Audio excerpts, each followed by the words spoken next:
కలకత్తై కళ్యాణం రోజున మీనాక్షి అమ్మవారిని అద్భుతమైన పట్టు వస్త్రాలు మరియు డైమండ్ కిరీటంతో అత్యంత వైభవమాతంగరుంది. పురాణాల ప్రకారం శ్రీ మహావిష్ణువు తన సోదరి అయిన మీనాక్షికి కందుకే ప్రదానం చేస్తారు. పురాణాల ప్రకారం శ్రీ మహావిష్ణువు తన సోదరి అయిన మీనాక్షికి కన్యాదానం చేసే ఈ వేడుక వైష్ణవ మరియు శైవ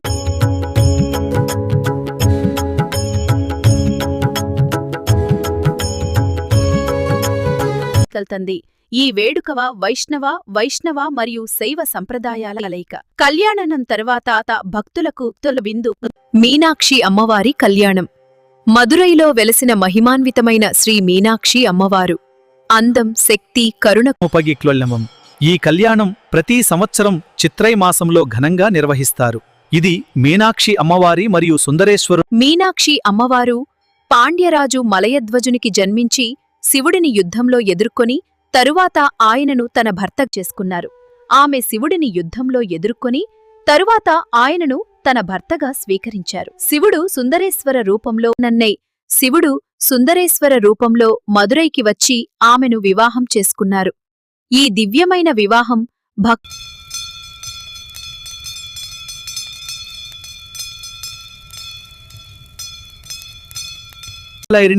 అమ్మవారిని అద్భుతంగా పూలతో అలంకరిస్తారు. శివపార్వతి వివాహాన్ని సాక్షాత్కారంగా చూపించే విధంగా ఇక్కడ శివపార్వతుల కళ్యాణ మహోత్సవం అత్యంత వైభవంగా జరుగుతోంది.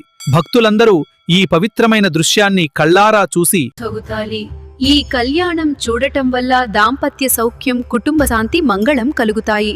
నిత్యం భక్తితో పూజలు. వారు మదురైలో వెలసిన మహిమాన్వితమైన శ్రీ మీనాక్షి అమ్మవారు భక్తుల కొంగుబంగారమై వెలుగుతూ అఖండమైన తండిన అందం, శక్తి, కరుణకు ప్రతిరూపం ఈ మీనాక్షి అమ్మవారు. శివుడిని దర్శించిన అమ్మవారు భక్తితో నమస్కరిస్తూ యుద్ధభూమిలో పరమశాంతితో ఉన్న పరమేశ్వరుడిని తన కళ్లతో చూస్తూ పరవశించిపోయింది. సుందరేశ్వర స్వామితో దివ్య వివాహం. ఈ మంగళకరమైన క్షణం మనందరికీ ఎంతో ఆనందాన్ని మరియు శాంతిని చేకూర్చేలా ఉండాలని మనసారా కోరుకుంటున్నాము. చిత్రై మాసంలో ఘనంగా జరిగే మహోత్సవం. భక్తులందరూ ఈ పవిత్రమైన ఉత్సవంలో పాల్గొని దైవదీవెనలు పొందాలని కోరుకుంటున్నారు. దాంపత్య సౌఖ్యం, శాంతి ప్రసాదించే దివ్య దర్శనం, భక్తుల కోరికలు తీర్చే ఈ పవిత్రమైన ఆలయ దర్శనం. మీనాక్షి అమ్మవారి దివ్య కళ్యాణం. మదురైలో వెలాసిన మీనాక్షి అమ్మవారి శక్తి స్వరూపిణి శివుడిని దర్శించి సుందరేశ్వరునిగా వివాహం చేసుకున్న. ఓం నమః శివాయ. ఓం శక్తి పర్వాతి దేవి నమః. శాంతి శాంతి. ఓం శివాయ.